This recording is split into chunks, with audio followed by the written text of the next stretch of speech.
పొగడుచున్నా సాక్షిగా నుండు పాత్రగా చేసి సత్యముతో నింపుము తండ్రి. సువార్తలోని పాత్రలన్నీ సత్యముతో పొగడుచున్నా సాక్షిగా నుండు పాత్రగా చేసి సత్యముతో నింపుము తండ్రి. కుమారి ఓ కుమారి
వెలుగుందు పాత్రగా చేసి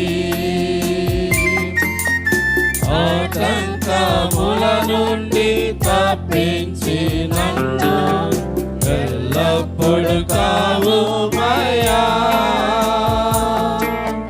పగిలియో నా పాత్రను నేను సరిచేసి వాడు మయా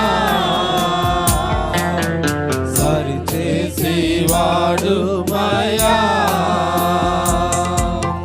కుమారి ఓ కుమారి జగదుత్పత్తి దారి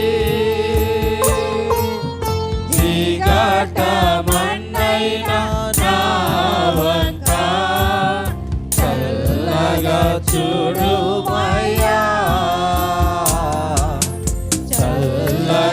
చూడు మయా.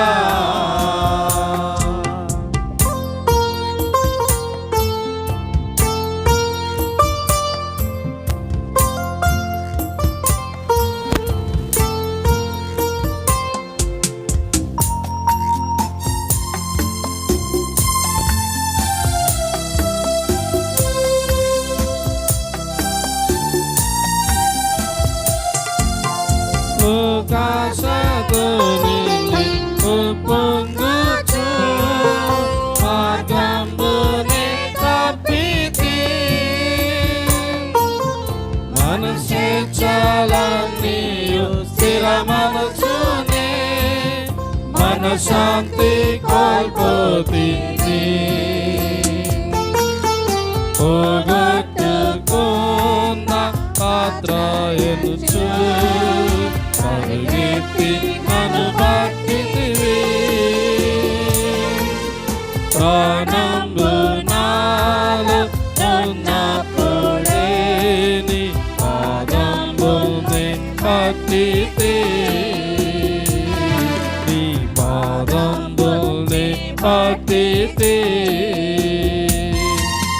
కుమారి ఓ కుమారి జగదుత్పత్తి దారి ఘట మన్నైనా నా వంక చల్లగా చూడు మాయా చల్లగా చూడు మాయా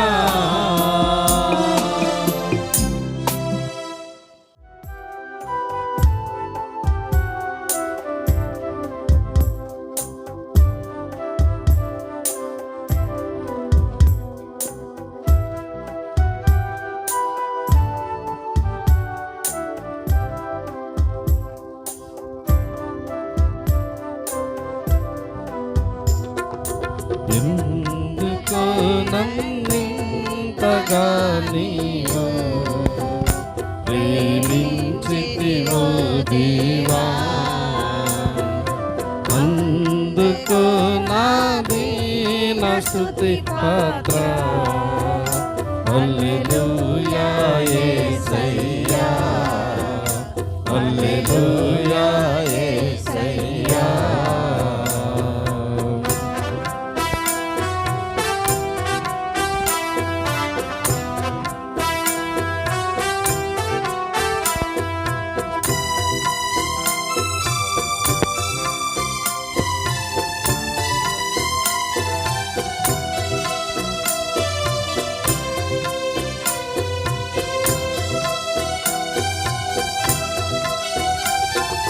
నా పాపము బాప నరరూపివైనావు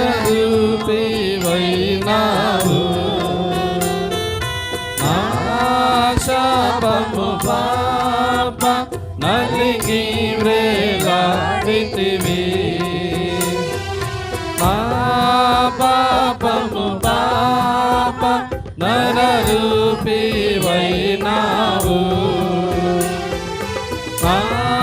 శాపము పాప నలిగి వ్రేలాడితివి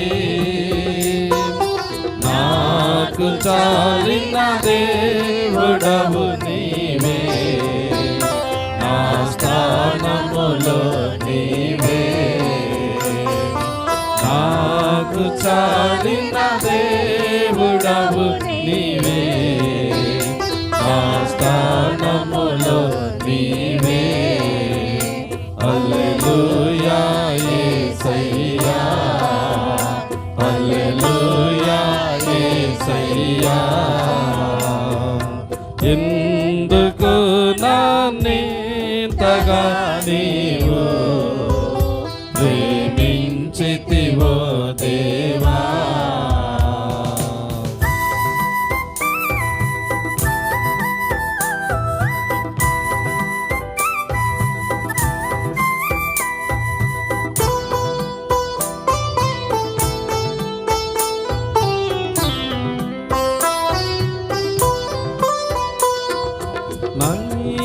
రూపము నాలో నిర్మించియున్నావు నీ పోలికలోనే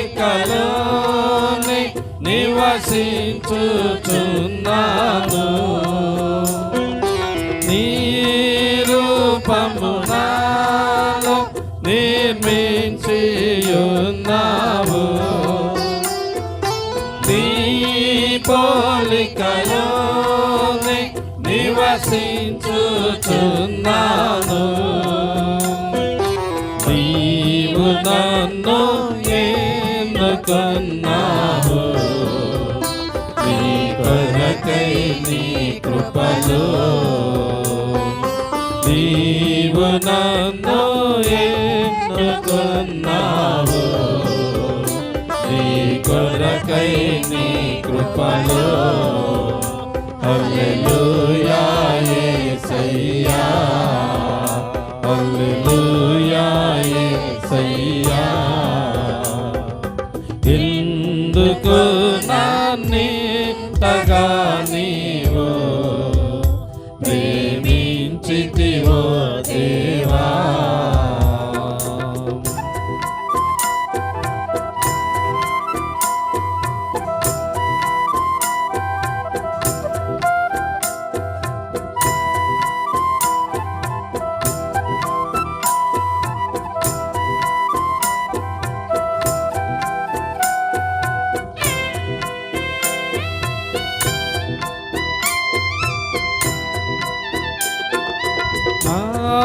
శ్రమలు సహించి ఆశ్రయమైనావు నా వ్యధలు భరించి నన్నాదుకున్నావు నా శ్రమలు సహించి నా ఆశ్రయమైనావు నా వ్యధలు భరించి నన్నాదుకున్నావు నన్ను నీలో చూచుకున్నావు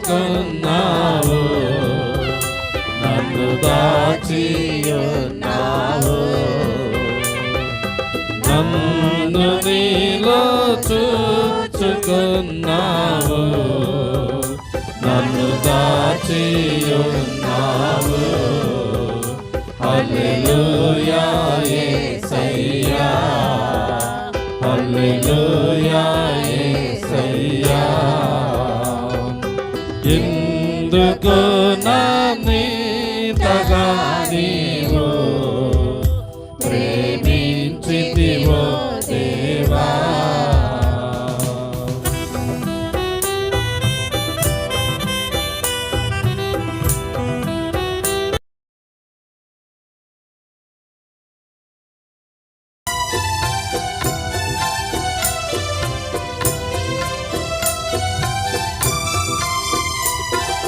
నీ సన్నిధి నాలో నా సర్వము నీలో నీ సంపద నాలో నా సర్వస్వము నీలో నీ సన్నిధి నాలో నా సర్వము నీలో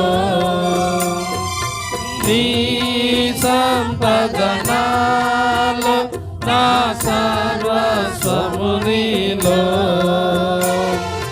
నీవు నేను ఏకమగు వరకు నన్ను విడువనంటివి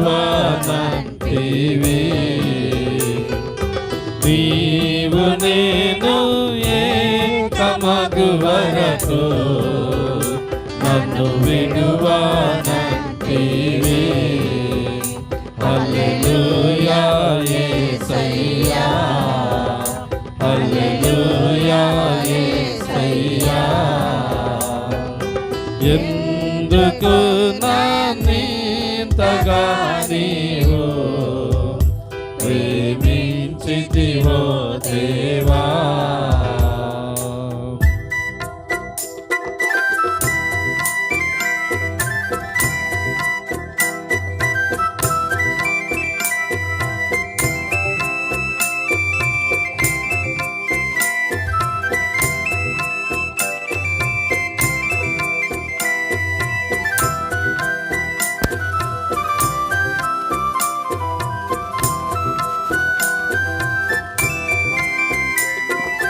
నా మనవులు ముందే నీ మనసులో నెరవేరే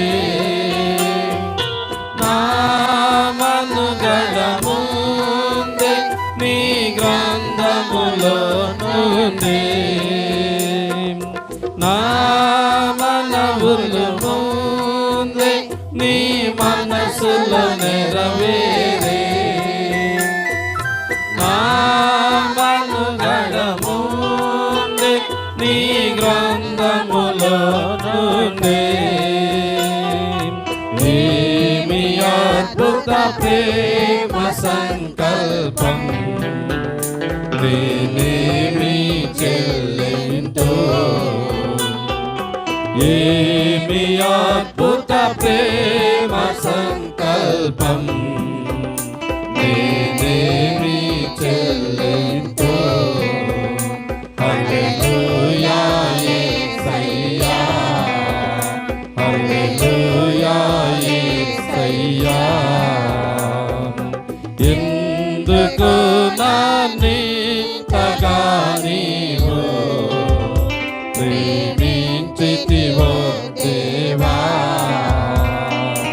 అందుకో నా దీన స్తుతి పాత్ర హల్లెలూయా యేసయ్యా హల్లెలూయా యేసయ్యా.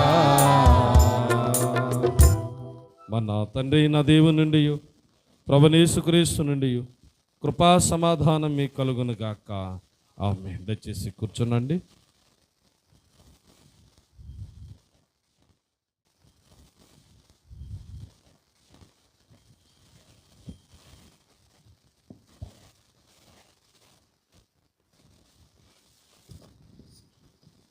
ప్రియమైనటువంటి దేవుని సంగమ, ప్రియమైనటువంటి దేవుని సంగమ, సంఘము పాస్టర్ గారు కూడా అలానే ఉచ్చరిస్తారు కదా, సంఘము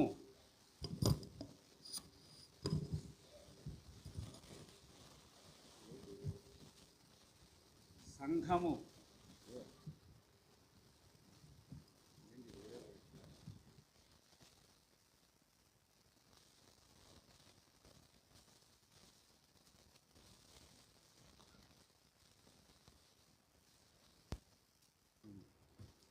సంఘము అనే మాటకి అర్థం ఏంటి? సంఘము అనే మాటకి అర్థం ఏంటి? వినబట్ల సంఘము అనే మాటకి నేను రాగానే ప్రశ్నలు వేస్తున్నాను అనుకో. సంఘము అనే మాటకి పిలువబడిన వారు అని అర్థం. మీరందరూ పిలువబడిన వారు. అందుకనే సంఘము ప్రియమైన దేవుని సంగమా అని పాస్టర్ గారు ఉచ్చరిస్తారు. ఇక్కడ చెప్పడానికి వచ్చిన వారు కూడా ఉచ్చరిస్తారు. సంఘము, చర్చ్ అంటే అర్థం ఏంటి? సంఘం. ఓకే, సరే. ఈ రోజున మన పాఠ్యాంశంలో నాకు ఇచ్చిన వాక్యం వ్యర్థాతిశయము. వ్యర్థమైన అతిశయము అంటే ఏంటి? వ్యర్థాతిశయము అనగా చెప్తారు ఎవరైనా? అతిశయించకూడని వాటి యందు అతిశయించటం, అలాగే అతిశయించవలసిన వాటి యందు అతిశయించకపోవటం కూడా వ్యర్థాతిశయమే. అంటే ఆడంబరం, డంబముగా మాట్లాడడం, గర్వంగా, అంటే గర్వం అని చెప్పద్దు, ఆడంబరంగా మాట్లాడడం, ఉన్నదానికంటే ఎక్కువగా చెప్పుకోవటం వ్యర్థాతిశయం. ఉన్నదానికంటే ఎక్కువగా చెప్పుకోవటం, అతిగా, అతిశయోక్తి అంటే ఇది మన స్వభావోక్తికి విరుద్ధమైనది. నిజము లేకున్నా ఉన్నది, అసలు నిజం ఉండదు, కాకపోతే ఉన్నది అన్నట్టు చూపించటం, దీన్నే మనం వ్యర్థాతిశయం అంటాం. మరి అతిశయం అంటే గర్వంగా ప్రవర్తించడం అని మనం ఇక్కడ చెప్పుకోకూడదు. గర్వంగా ప్రవర్తించడం అని కాదు, గొప్పగా ఫీల్ అవటం, నిశ్చింతగా ఉండడం. గర్వం అంటే అది మళ్ళీ వేరు. గర్వం అంటే మనం ఉన్నదాన్ని గొప్పగా చెప్పుకోవటం, ఉన్నదాన్ని ఇంకొంచెం అంటే గొప్పగా చెప్పుకోవటం. అతిశయం, వ్యర్థాతిశయం అంటే ఉన్నది కొద్దిగా ఉన్నా లేకపోయినా దాన్ని ఎక్కువగా చెప్పుకోవటం, అతిగా అనమాట, డంబముగా ప్రవర్తించటం. ఇక్కడ మన పేతురు భక్తుడు ఏమని చెప్తున్నాడు? అతిశయము, వ్యర్థాతిశయం. ఇక్కడ మనకి ఇచ్చిన దాంట్లో ఈ మన పాఠ్యాంశంలో పేతురు ప్రభువుని ఎరుగనని చెప్పడమే వ్యర్థాతిశయం. పేతురు ప్రభువుని ఎరగనని చెప్పటమే వ్యర్థాతిశయం. ఒకసారి కాదు, ముమ్మారు, ఏమాత్రం ఆలోచన లేకుండా ఏమాత్రం ఆలోచించకుండా యేసుని నేను ఎరుగునని చెప్పి ఒట్టు పెట్టుకోవటం. దీన్ని మనం ఈరోజు యోహాను సువార్తలో మన 18:17, 18:25, 18:27లో మనం చూస్తాం. 3 సార్లు అబద్ధం ఆడాడు. ఇతను రాయి లాంటి పేతురు. ఇక్కడ మన పేతురు గురించి కొంత చెప్పుకుందాం. రాయి లాంటి పేతురు యేసుని ఎరుగునని ఎందుకు అబద్ధం ఆడాడు? ఎక్కడో గలిలయ ప్రాంతమనందలి కపెర్నహూములో జాలారి వృత్తిలో జీవనం గడుపుతున్న పేతురు యేసయ్య పిలుపుతో తన సమస్తాన్ని విడిచిపెట్టి క్రీస్తుని వెంబడించాడు. దీనిని యేసు ప్రభు క్రీస్తు మన పేతుర్ని చూచి అతని గురించి ఏమన్నాడు? కేఫా అని పిలిచాడు. కేఫా అంటే కుమారే వాడదు. కేఫా ఇది అరమైక్ భాషకు సంబంధించి. అరమైక్ భాషలో కేఫా అనే మాటకు రాయి అని అర్థం. అయితే ఇక్కడ ఈ రాయిలాంటి పేతురు ఎందుకు ఇలా మారాడు? ఈ రాయిలాంటి పేతురు క్రీస్తుని ఎరుగనని ఎందుకు అబద్ధం ఆడాడు? ఇక్కడ పేతురు సుమారు 3.5 సంవత్సరములు క్రీస్తుని వెంబడించి క్రీస్తుతో కూడా నేను నీతో కూడా మరణమునకు కూడా వస్తానని చెప్పిన పేతురు ఇప్పుడు ఎందుకు ఇలా మారిపోయాడు? దీనికి ముందు మనం ఒకటి చూద్దాం. లూకా సువార్త 22:33. అయితే అతడు, ప్రభువా, నీతో కూడా చెరలోనికి నీ మరణమునకు కూడా వెలుటకు సిద్ధముగా ఉన్నానని అనగా. ఆపండి. ఇక్కడ ఏమంటున్నాడు? అయితే ప్రభువా, నీతో కూడా చెరలోనికి నీ మరణమునకు కూడా వస్తానని చెప్తున్నాడు పేతురు. మరి ఇక్కడ అంత గొప్పగా చెప్పిన 3.5 సంవత్సరములు యేసుని వెంబడించి నీతో కూడా మరణమునకును చెరలోనికి కూడా వస్తానని చెప్పిన పేతురు ఇప్పుడు అతిశయించకూడని వాటి యందు అతిశయించేవాడిగా మారిపోయాడు. మరి ఇదే ఫిలిప్పీయులకు రాసిన పత్రిక 3:19. వారు తాము సిగ్గుపడవలసిన సంగతుల యందు అతిశయపడుచున్నారు. ఏంటి సిగ్గుపడవలసిన సంగతులు? కొద్దిగా ముందుకెళ్దాం. ఫిలిప్పీయులకు రాసిన పత్రిక 3:18 తీయండి.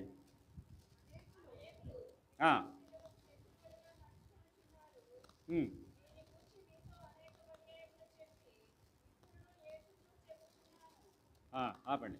అనేకులు క్రీస్తు శిలువకు శత్రువులుగా నడుచుకొనుచున్నారు. ఏంటిది? ఈ శిలువకాల ధ్యానాల్లో మనం కూడా డైలీ వస్తున్నాం కదా. ఏంటి శిలువను గూర్చిన ధ్యానాలు? శిలువను గూర్చిని నీకేమి తోచుచున్న? మనం అంటాం కదా, శిలువను గూర్చిన వార్త నశించుచున్న వాడికి వెర్రితనముగా ఉన్నది. మరి మనకైతే మనం నోటితో చెప్తున్నాం, కానీ అది మన హృదయాల్లో పనిచేస్తుంది. నిజంగా హృదయంలో నుండి వస్తున్నాయి ఆ మాటలు. మరి ఇక్కడ అలా ఉదయంలో వచ్చేటట్టయితే మరి పౌలు భక్తుడు ఎందుకు ఇలా అంటాడు? మిమ్మల్ని గురించి ఏడ్చుచున్నాను అంటున్నాడు. ఏడ్పు ఎవరికి ఎప్పుడు వస్తుంది? దుఃఖము అభిమానం వలనే కలుగున కానీ స్వాభావికముగా ఎవరికీ రాదండి. అంటే ఎంతగా ప్రభువును అభిమానించాడు, ఎంతగా శిలువను గురించి అతను ధ్యానించాడు. శిలువలో యేసువారి రక్తపు బిందువు వరకు కూడా నా పాపములందరికీ, అందరి పాపముల వరకు మనకు పడవలసిన శిక్షను ఆయనపైన వేసుకుని శిలువపై మరణించాడు. ఈ విషయాన్ని మనం ఎప్పుడైనా చూస్తున్నామా? శిలువ చెంతకు వచ్చినప్పుడు మన దోషాలన్నింటినీ మనం కడుక్కోగలుగుతున్నామా? అదే ఇక్కడ పౌలు భక్తుడు బాధ చెప్తున్నాడు. మరి మనం ఏడ్చేవారంగా ఉన్నామా? దేవుని సన్నిధికి వచ్చినప్పుడు ఎలా ఉన్నాం? శిలువ ధ్యానాలని వస్తున్నాం, రోజు వస్తున్నాం. ఏం చేస్తున్నాం? దేవుని సన్నిధిలో మనం ఏమై ఉన్నాం? మనం పరీక్ష చేసుకుంటున్నామా లేదా? ఇదే చెప్తున్నాడు. వారు తాము సిగ్గుపడవలసిన సంగతులు ఏంది అతిశయపడుచున్నారండి. వారు ఉండండి. ఇక్కడ వీరి గురించి మరి పౌలు భక్తుడు ఏం చెప్తున్నాడు? నాశనమే వారి అంతము, వారి కడుపే వారి దేవుడు. కడుపు అంటే నేను చెప్పలేను, బాధపడతారు. నాశనము ఒక రకంగా తీర్పు చెప్తున్నాడు వీళ్ళ గురించి. వీళ్ళకి నాశనమే వారి అంతము. క్రీస్తుని శత్రువుగా భావించే వాళ్ళ గురించి చెప్తున్నాడు. నాశనమే వారి అంతము, కడుపే వారి దేవుడు. ఇక్కడికి వస్తున్నారు, దేనిని గురించి వస్తున్నాం చెప్తే బాధపడతారు, కానీ వద్దు. కానీ కడుపుని గురించి ఎందుకు చెప్తున్నాడు? ఒక మాట ఉంటుంది బైబిల్లో, తిండిబోతులను పిరికివారును దేవుని రాజ్యమును స్వతంత్రించుకొనలేరు. ఎందుకు ఇంత గట్టిగా చెప్తారు? తిండిపోతులు దేవుడి రాజ్యంలోకి రాడు అని ఎందుకు చెప్తున్నాడు? ఆలోచించండి. మనలో తిండిపోతులై ఉన్నామా? మనలో ఒకసారి పరీక్ష చేసుకోండి. పిరికివారిగా ఉన్నామా? దేవుని గురించి ఒప్పుకోవడంలో పిరికివారిగా ఉన్నారా? బయట మిమ్మల్ని మీరు పరీక్ష చేసుకోండి. వారు సిగ్గుపడవలసిన సంగతులు ఏంది అతిశయపడుచున్నారు. ఇంకా వారు భూ సంబంధమైన వాటి యందు అతిశయించు. ఏంటి భూ సంబంధమైనవి? శరీరాశ, నేత్రాశ, జీవపుడంబం. ఏంటి శరీరాశ? ఎంతసేపు శరీరాన్ని సుఖపెట్టుకోవాలని, ఎంతసేపు శరీర కోరికలు తీర్చుకోవాలని, ఎంతసేపు శరీరం గురించి ఆలోచన. మరి కొంతమంది అయితే బ్యూటీ పార్లర్కి వెళ్ళి గంటల గంటల టయాన్ని వేస్ట్ చేస్తారు. గంటల గంటలు. నేను మొన్న ఈ మధ్య ఒక పెళ్ళికి వెళ్ళాను. ఆ అమ్మాయి 2.5 hours ముందు వెళ్ళి రెడీ అయ్యి వచ్చింది. మీకు తెలుసా, కనుబొమ్మలు కత్తిరించుకోకూడదని. కఠినంగా మాట్లాడితే ఫీల్ అవ్వద్దు. మీ కనుబొమ్మలు కత్తిరించుకోకూడదని బైబిల్లో ఉందా? ఉందో చూసుకోండి. మరి ఎందుకు కత్తిరించుకుంటున్నారు? ఇది బైబిల్కి విరుద్ధం కాదా? వాక్యము 2 అంచులు గల వాడిగల ఖడ్గము. మీరు వేరే విధంగా ఫీల్ అవ్వద్దు. నేను వాక్యమే చెప్తున్నాను, విమర్శించట్లా.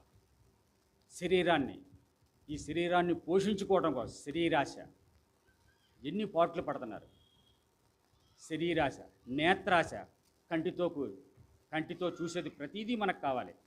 టీవీల మీద కూర్చోవటం, సీరియళ్ళు చూడటం, గంటల గంటల టయాన్ని వేస్ట్ చేయటం, మొబైల్స్ చూడటం, షార్ట్ ఫిల్మ్స్ రన్నింగ్ చేయటం పని. ఎంత టైం వృధా అవుతుంది. సమయమును వృధా పోనీ కానీ బైబిల్ చెప్తుంటే ఈ సాతాను ఈ సాధనాలను మనం ముందుకు తీసుకొచ్చి ఎంత టయాన్ని వృధా చేపిస్తున్నాడో ఒక్కసారి గమనించుకోండి. ఎంత టైం వేస్ట్ అవుతుంది. ఈ మొబైల్స్ ముందు కూర్చొని, ఇంటర్నెట్ల ముందు కూర్చొని మంచిగా మీ క్లాసుకు జ్ఞానానికి ఉపయోగపడితే అది వేరు. మీ టయాన్స్, నేత్రాశ, జీవపుడంబం. గొప్పగా బ్రతకాలని, కారుల్లో తిరగాలని, మంచి బట్టలు వేయాలని, ఉన్నతమంగా అందరికంటే గొప్పగా ఉండాలని. దేనిని గురించి మీరు మీ ఆశ? శరీరాశ, నేత్రాశ, జీవకుటుంబం. ఇవన్నీ కూడా దీని గురించి చెప్తూ వారు తాము ఇవన్నీ కూడా మనం సిగ్గుపడవలసిన సంగతులు అని ఖచ్చితంగా చెప్తున్నాడు. మనం సిగ్గుపడవలసిన సంగతులు ఏందే మనం అతిశయపడుచున్నాం. ఇది అక్షరాల పేతురు భక్తుడికి సరిపోతుంది, మనకు అంతకన్నా బాగా సరిపోతుంది. 12 మంది శిష్యులలో ప్రథమునిగా, క్రీస్తు యేసుకు అత్యంత విశ్వాసపాత్రునిగా పేతురు పేరు పొందాడు. మరి ఇలాంటి పేతురు క్రీస్తుని ఎరుగనని,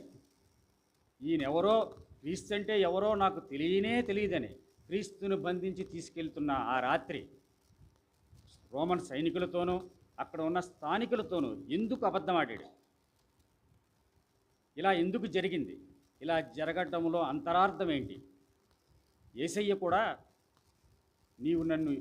నేనెవరో తెలియదని ముమ్మారు చెప్తావని దీనికి ముందే హెచ్చరించాడు పేతురుని.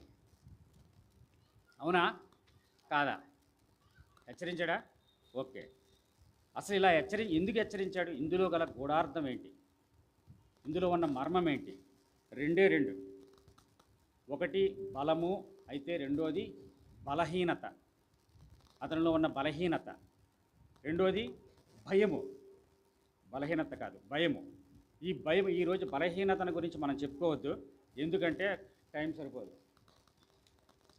సరిపోదు కాబట్టి. సరే, ఈ బలహీనత అనేది సింపుల్గా తర్వాత చెప్తా. భయము అనే దాని గురించి తీసుకొద్దాం. పేతురు ఇలా చెప్పడానికల్లా 2 కారణాలు. ఒకటి భయం, ఒకటి రెండోది బలహీనత. భయము. పేతురు ఇలా చెప్పడానికి ఒకవేళ తనకు హాని కలుగుతుందేమో అని భయపడి చెప్పుండొచ్చు, అలా భావించి ఉండొచ్చు. పేతురు క్రీస్తుని బంధించి తీసుకెళ్తున్న రాత్రి ఆ సైనికులని రహస్యంగా వెంబడించాడు. రహస్యంగా అనుసరించి వారు క్రీస్తుని తీసుకుని వెళ్ళినప్పుడు వాళ్ళు క్రీస్తుని ఎలా క్రీస్తుని విచారించే టైంలో అతన్ని ఎంత హింసిస్తున్నారు, ఎన్ని కొరడా దెబ్బలు కొడుతున్నారు, ఏమి దూషిస్తున్నారు, ఎలా దూషిస్తున్నారు, ఎన్ని దూషణ మాటలు మాట్లాడుతున్నారు, ఇవన్నీ కూడా ఎంత బాధ పెడుతున్నారు దూరం నుండి గమనిస్తూనే ఉన్నాడు పేతురు. వదిలిపెట్టి వెళ్ళిపోలేదండి. పేతురు చూస్తూనే ఉన్నాడు. ఇవన్నీ కూడా చూస్తున్నప్పుడు పేతురికి ఒక రకంగా ముందు ధైర్యమే ఉంది. ఇతనికి మా గెస్సెమనే తోటలో సైనికులు వచ్చినప్పుడు పేతురు చాలా ధైర్యంగానే ఉన్నాడు. వీళ్ళు కొద్దిమందే ఉన్నారు, సైనికులు చాలామంది ఉన్నారు. ఆయన ఏం చేశాడు? వెనక ముందు చూడకుండా ఆయన చెవి నరికేశాడు ధైర్యంగా. మరి అలాంటి పేతురు ఇక్కడ ఇవన్నీ చూస్తూ తనలో ఉన్న ధైర్యము, నన్ను కూడా చంపేస్తారేమో, నన్ను కూడా దూషిస్తారేమో, కొడతారేమో అని తనలో ఉన్న ధైర్యం సన్నగిల్లతో వచ్చింది. ఆ ధైర్యం ప్లేసులో భయము చోటు చేసుకుంది. మరి మనం కూడా ఇలాంటి భయాన్ని కలిగి ఉన్నామా? ఈ భయమే యేసేను ఎరుగనని చెప్పడానికి కారణమైంది. ఇదే వ్యర్థాతిశయం అంటే. మరి మనలో ఉన్న ఎంత భయం! నేను అనేక మందిని చూస్తూ ఉంటాను. మీరు క్రిస్టియనా? నేను కాదండి. మా పూర్వీకులు క్రిస్టియన్స్, మా అమ్మ ఎప్పుడో మారింది, ఆమె అక్కతే చర్చికి వెళ్తుంది, మేము వెళ్ళాం. మళ్ళీ ఆడు కూడా వస్తుంటాడు, కానీ చెప్పడానికి భయం. ఎందుకని? తక్కువ కులం వాళ్ళు అంటారేమో, లేకపోతే ఇంకోటి ఏదో. నువ్వు తక్కువ కులం వాడు, జీవము కలిగిన దేవుని కలిగి ఉన్నావు కదా. మన దేవుడు ఎవరో రాయో రప్పరా? కాదు, జీవము కలిగిన దేవుడు, మాట్లాడే దేవుడు, మనం ఏది చెప్పినా వినే దేవుడు, మనం ఎప్పుడు తుట్టిల్లపోకుండా కాపాడుతున్న దేవుడు. అలాంటి దేవుని గురించి ఎంత గొప్పగా చెప్పుకోవాలి. మనం ధైర్యం ఉందా? మనం కూడా పేతురు వలె భయపడుతున్నామా? ఒక్కసారి మనం పరీక్ష చేసుకుందాం. ఈరోజు రాత్రి దేవుని సన్నిధికి వచ్చాం. ఎన్ని సంవత్సరాల నుంచి మనం వస్తున్నాం, ఎంతమందిని మనం కలుస్తున్నాం, మాట్లాడుతున్నాం, క్రీస్తుని గురించి ఎంతమందికి చెప్తున్నాం, దేవుని సన్నిధికి ఎంతమందికి నడిపించు. ఇదే నేను పదే చెప్తున్నాను, అర్థం చేసుకోండి. మరి మనం దేనిని బట్టి అతిశయించాలా? 1 కొరింథీ 1:31, అతిశయించువాడు ప్రభువునందే అతిశయించవలెను. పేతురు యేసు ప్రభుని ఎరుగుదునని చెప్పుంటే నిజంగా అతిశయించే వ్యక్తి అయి ఉండేవాడు. ఇక్కడ మరి అలా చెప్పలేదు పేతురు నిజంగా నేను వాళ్ళు అడిగారు, యేసుక్రీస్తుని ఎరుగుదు, యేసుక్రీస్తు నేను ఎరుగుదునని చెప్పి ఉంటే పేతురు అతిశయించేవాడు అయి ఉండేవాడు. ఆ వ్యక్తి పేతురు అతిశయించే వ్యక్తి అయి ఉండేవాడు. కానీ ఇక్కడ పేతురు అలా చెప్పట్లేదు. మరి ఆనాటి పేతురు వలె నేటి విశ్వాసులమైన మనము ఈ వేటి ఎందు అతిశయించుచున్నాం. నేటి విశ్వాసులమైన మనము కూడా వ్యర్థాతిశయంలో ఎందుకు కాలము గడుపువారై ఉన్నారేమో మనమే పరీక్ష చేసుకోవాలి. ఒక్కసారి ఆనాటి పేతురు వలె నేటి విశ్వాసులు కూడా వ్యర్థాతిశయముల ఎందుకు కాలం గడుపుచున్నామేమో మనమే పరీక్ష చేసుకోవాలి. దేని యందు మన అతిశయం? దేని యందు నీ అతిశయం? దేని యందు నా అతిశయం? ఇక్కడ యాకోబు భక్తుడు చెప్తున్నాడు. మనం ఏం చెప్తాం గొప్పగా? నేను దేనిని బట్టి అతిశయిస్తామంటే క్రీస్తుని బట్టి అతిశయిస్తాం. నేను దేవుని బట్టి, పెదవులతో కదా, హృదయాల నుండి వస్తున్నాయో లేదో తెలియదు మాటలు. పెదవులతో నేను క్రీస్తుని అనుసరిస్తానండి, నేను క్రీస్తుని బట్టి అతిశయిస్తాను, క్రీస్తు సిలువను బట్టి అతిశయిస్తాను. కానీ యాకోబు భక్తుడు ఇక్కడ చెప్తున్నాడు 4:16, ఇప్పుడైతే మీరు మీ డంబముల యందు అతిశయపడుచున్నారు, ఇట్టి అతిశయమంతయు చెడ్డది. ఏంటి? మనం దేని యందు అతిశయపడుతున్నాం? మన డంబముల యందు. ఏంటి ఆ డంబాలు? ఇందా చెప్పా, వ్యర్థాతిశయం అంటే డంబముగా మాట్లాడటమని. వ్యర్థాతిశయం అంటే ఇక్కడ కీర్తనల గ్రంథం 27, కొందరు రథములను బట్టి కొందరు గుర్రములను బట్టి అతిశయపడుచున్నారు. అవునా? ఈ కీర్తనల గ్రంథం 20వ అధ్యాయం రాసినప్పుడు వీళ్ళు ఈ 150 కీర్తనలు కూడా ఒక్కొక్క కీర్తన ఒక్కొక్క అంశానికి సంబంధించింది. ఇక్కడ ఏం చెప్తున్నాడంటే ఈ కీర్తన 20వ కీర్తన వారి యుద్ధానికి వెళ్ళడానికి ముందు రాసింది. 21వ కీర్తన యుద్ధాన్ని నుండి జయించి తిరిగి వచ్చిన తర్వాత రాసింది. ఇక్కడ చెప్తున్నాడు, వారు తమ రథములను బట్టి గుర్రములను బట్టి అతిశయించుచున్నారు. మరి మనమైతే వద్దు, ఆపండి. అంటే మనం దేనిని బట్టి, మన డంబాలు ఏంటి? ఇక్కడ చెప్తున్నాడు యాకోబు భక్తుడు, మనమైతే మన డంబముల యందు అతిశయపడు. ఏంటి మన డంబాలు? మనకున్న ఆస్తిని బట్టి, మనకున్న జ్ఞానాన్ని బట్టి, మనకున్న చదువును బట్టి, మనకున్న బ్యాంక్ బ్యాలెన్స్లను బట్టి కదా. మన దేనిని బట్టి అతిశయపడుతున్నాం? మనకున్న కారులను బట్టి. అతిశయించేవాడు దేనిని బట్టి అతిశయించవాలని చెప్తున్నాడు. దేనిని బట్టి వేసిన ప్రభువునందే అతిశయించాలి. మరి మనం దేనిని బట్టి అతిశయిస్తున్నాం?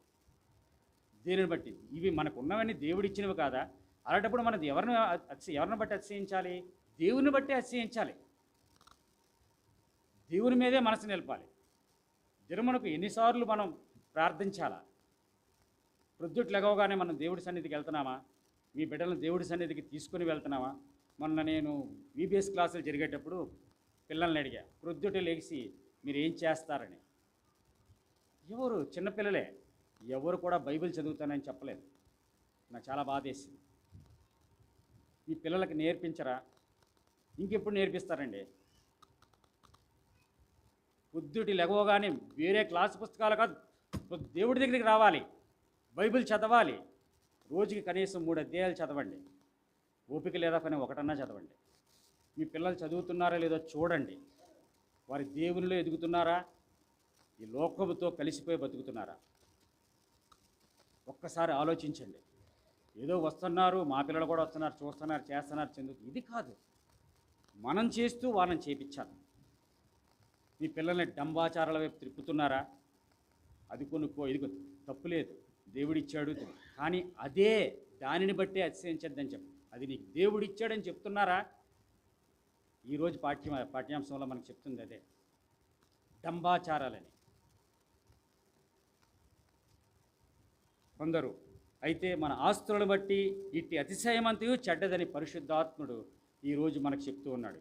ఏంటి? ఇప్పుడైతే మన డంబముల యందు, మీరు మన డంబముల యందు అతిశయపడుచున్నారు, ఇట్టి అతిశయం అంతయు కూడా చెడ్డదని పరిశుద్ధాత్ముడు ఈ రోజున మనకి వివరంగా, అంటే మనతో మాట్లాడుతూ ఉన్నాడు. గలతీకి రాసిన పత్రిక 5వ అధ్యాయము 26 వృధాగా అతిశయపడకును ఉందము. వృధాగా అతిశయపడి, ఏంటి వృధా? దేనికి వృధా పడుతున్నాం? పేతురు ముమ్మారు యేసుని ఎరుగనని చెప్పడమే వ్యర్థాతిశయము. మరి మనం పేతురు వలె కాక పౌలు వలె మన జీవితాన్ని మలుచుకోవడానికి చూద్దాం. పౌలు భక్తుడు ఎలా ప్రవర్తించాడు? పేతురు వలె కాక పౌలు వలె ప్రవర్తించడానికి మనం చూద్దాం. గలతీకి రాసిన పత్రిక 6:14 మన ప్రభు అయిన యేసుక్రీస్తు సిలువ యందు తప్ప మరి దేని యందును అతిశయించుట నాకు దూరమవును గాక. దీని వలన నాకు లోకమునకు నేనును సిలువ వేయబడి ఉన్నాము. మరి మనము కూడా ఏమని చెప్తున్నాడు ఇక్కడ పౌలు? మన ప్రభు అయిన యేసుక్రీస్తు సిలువ యందు తప్ప మరి దేని యందును అతిశయించుట నాకు దూరమవును గాక. మనం ఎవరిని బట్టి అతిశయిస్తున్నాం? ఇక్కడ పౌలు భక్తుడు చెప్తున్నాడు, యేసుక్రీస్తు సిలువ యందు తప్ప మరి దేని యందు అతిశయించటం నాకు దూరమవును గాక అంటున్నాడు. అతనికి లేదా పౌలు ఎంత గొప్పవాడో వద్దులే చెప్పకూడదు. పౌలు చాలా గొప్ప వ్యక్తి, చాలా ధనవంతుడు కూడా. పౌలు దాన్ని బట్టి అన్నిటి నుంచి, ఆ బంధకాలన్నిటి నుంచి విడిపించి బయటకు వచ్చాడు. ఇప్పుడు చెప్తున్నాడు, నాకు సిలువే అతిశయిస్తే నేను నా ప్రభు సిలువను బట్టే నేను అతిశయిస్తానని చెప్తున్నాడు. మనము కూడా ఈ వ్యర్థాతిశయమునకు కారణమైన ఈ డంబాచారాలన్నిటి నుండి పౌలు వలె మనం కూడా విడుదల పొంది, పౌలు ఏం చెప్తున్నాడు? మనకు లోకమునకు మనమును సిలువ వేయబడాలి. మనకు లోకమునకు మనమును సిలువ వేయబడిన వారంగా మనం ఉండాలి. అలాంటి జీవితం జీవించితేనే ఈ చివరి దినాల్లో ఇవాళ ఎక్కడో భూకంపం వచ్చింది. నేను వచ్చే ముందు అక్కడక్కడ భూకంపములు కలుగుతున్నవని మీకు వినబడినప్పుడు నేను ద్వారములో నిలబడి ఉన్నానని అర్థము చేసుకోండి అన్నాడా? అక్కడక్కడ భూకంపములు కలుగుతున్నవని మీకు వినబడినప్పుడు నేను ద్వారములో నిలబడి ఉన్నానని అర్థం చేసుకోండి. ఇవాళ వచ్చింది ఎక్కడో. జాగ్రత్త. ఇవన్నీ మనకి హెచ్చరికలే. చివరి దినాల్లో ఉన్నాం. దేనికోసం ప్రాకులాడుతున్నాం? వ్యర్థంగా దేనిని గురించి ఆలోచిస్తున్నాం? ఈ వ్యర్థమైన ఆలోచనలని పక్కన పెట్టి మన కనురెప్పల సూటిగా దేవుని చూడండి, యేసు సిలువను చూడండి. సిలువ చెంతకు వచ్చి మీ యొక్క ప్రతి ఒక్క అవసరత, ప్రతి ఒక్క పాపాన్ని దేవుని సన్నిధిలో ఒప్పుకొని సంతోషభరితులవ్వండి. దీన్ని కాకుండా మీరు ఏది చేసినా వ్యర్థమే అని చెప్తున్నాడు. ఇక్కడ మనం దేనిని బట్టి అతిశయించవలని అనగా, ఇక్కడ కీర్తన గ్రంథం 142:7 నీతిమంతులు నన్ను బట్టి అతిశయపడుదురు. పేతురు వ్యర్థాతిశయము పేతురు వ్యర్థాతిశయం వలె గాక ప్రభువును బట్టి మనం అతిశయించేవారిగా ఉండాలని మరొకసారి గుర్తు చేస్తున్నాడు. కీర్తన గ్రంథం 142:7. నీతిమంతులు నన్ను బట్టి అతిశయపడుదురు.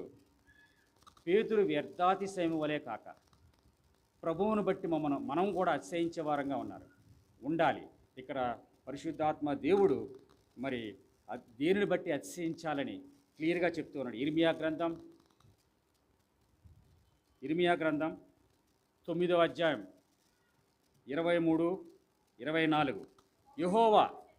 యెహోవా ఏలాగు సెలవిచ్చు. ఎవరు యెహోవా? దేవుడు. ఏమని సెలవిస్తున్నాడు? యెహోవా ఏలాగు సెలవిచ్చుచున్నాడు. జ్ఞాని తన జ్ఞానమును బట్టియు, సూర్యుడు తన శౌర్యమును బట్టియు, ఐశ్వర్యవంతుడు తన ఐశ్వర్యమును బట్టి అతిశయింపకూడదు. అతిశయించకూడనివి ఇవన్నీ కూడా. దేనిని గురించి అతిశయించకూడదు? జ్ఞాని తన జ్ఞానమును బట్టియు, సూర్యుడు తన శౌర్యమును బట్టియు, ఐశ్వర్యవంతుడు తన ఐశ్వర్యమును బట్టి అతిశయింపకూడదు. అతిశయించువాడు దేనిని బట్టి అతిశయించవలననగా భూమి మీద కృప చూపుచు నీతి న్యాయములు జరిగించుచున్న యెహోవాను నేనే అని గ్రహించి నన్ను పరిశీలనగా తెలుసుకుంటను బట్టియే అతిశయింపవలెను. ఇక్కడ మీకు ఏమర్థమైంది? ఏమని చెప్తున్నాడు దేవుడు? అతిశయించేవాడు దేనిని బట్టి అతిశయించాలని చెప్తున్నాడు. భూమి మీద కృప చూపుచు నీతి న్యాయములు జరిగించుచున్న యెహోవాను నేనే అని నిన్న ఒక వ్యక్తి నేను అనే మాట, అంబేద్కర్ నేనే అనే మాటను చూసి బాప్తిసం తీసుకోలేదని.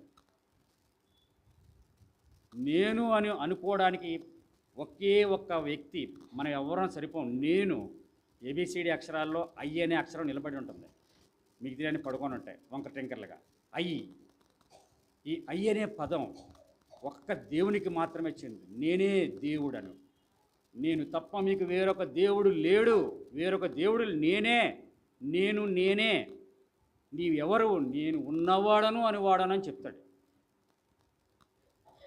ఒక్కసారి దేవుడికి ఒక్కడికే సరిపోతుంది. మీరు కూడా ఆ కోవలో ఉన్నారేమో, జాగ్రత్త. నేను అని చెప్పుకునేవాడు దేవుడు ఒక్కడే, ఆయనే యెహోవా దేవుడు. ఆయన ఒక్కడికే ఈ సామర్థ్యత ఉంది. మనందరం కూడా యెహోవా దేవుడు, యెహోవాయే దేవుడుగా కలిగిన జనులు ధన్యులు. మనం బాప్తిసం తీసుకుని నోటితో ఒప్పుకొని దేవుడిని ఏమని చెప్పి నన్ను నోటితో ఒప్పుకొని హృదయం ముందు గ్రహించాలి, విశ్వసించాలి. ఆ తర్వాత అదే బాప్తిసం అంటే. అది తీసుకోవడానికి నేను అనే పదం అడ్డం వచ్చిందే, నేను అందుకే బాప్తిసం తీసుకోలేదని ఆయన అన్నాడు. ఒక పర్సన్ అంటే నేను విన్నాను, బాధ కలిగింది నాకైతే. ఎవరండి ఈయన? దేవుడు. అందుకే నేను అంటున్నాడు. ఆది అంతములు లేనివాడు, ఆది ఆయనే, అంతము ఆయనే, ఆల్ఫాయు ఒమేగాయు నేనే అని సెలవిచ్చుచున్న దేవుడు.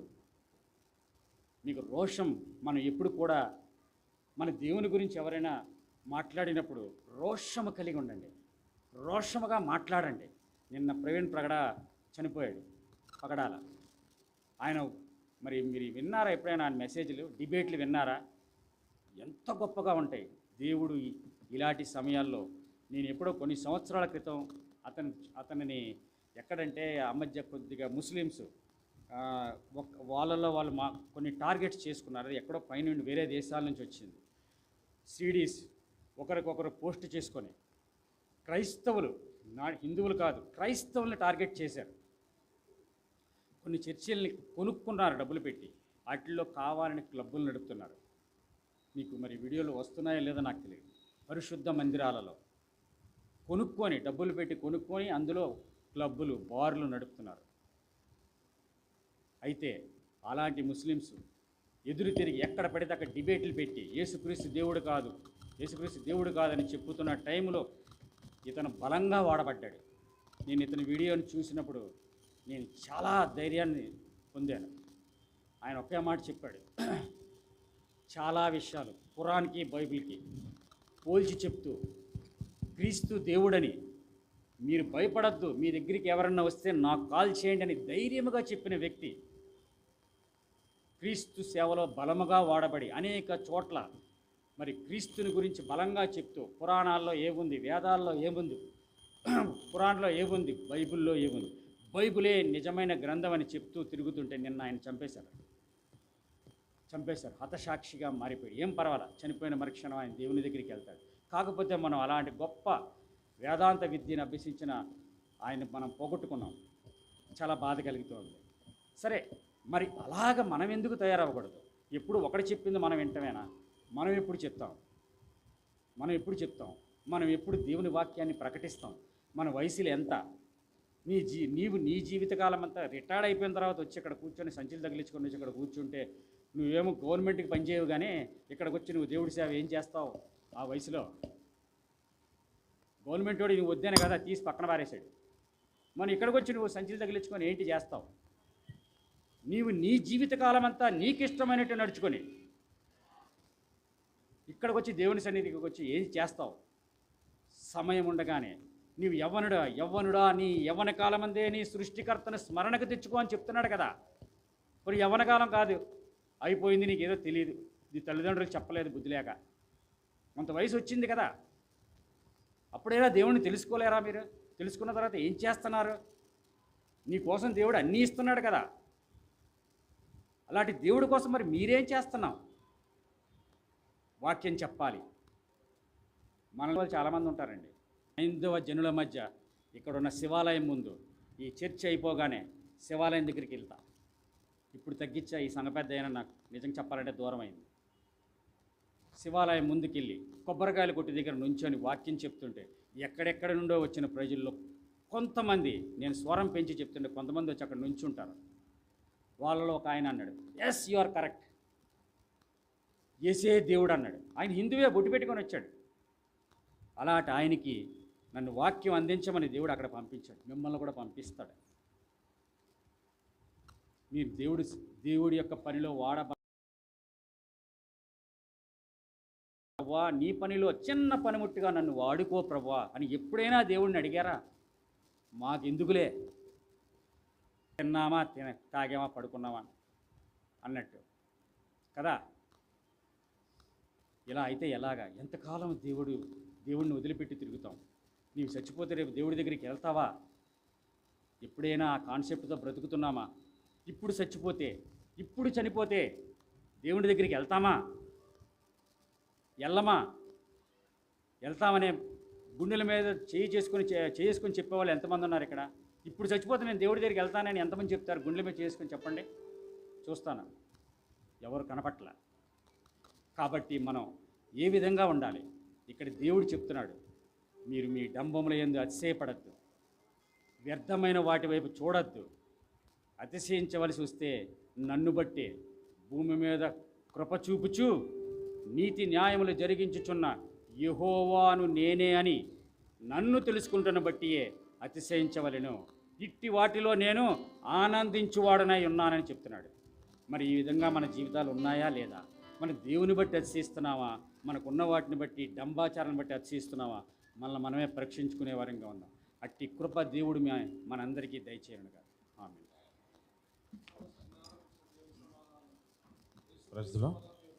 తలంపులకు కావలి ఉండును గాక. ఆమేన్.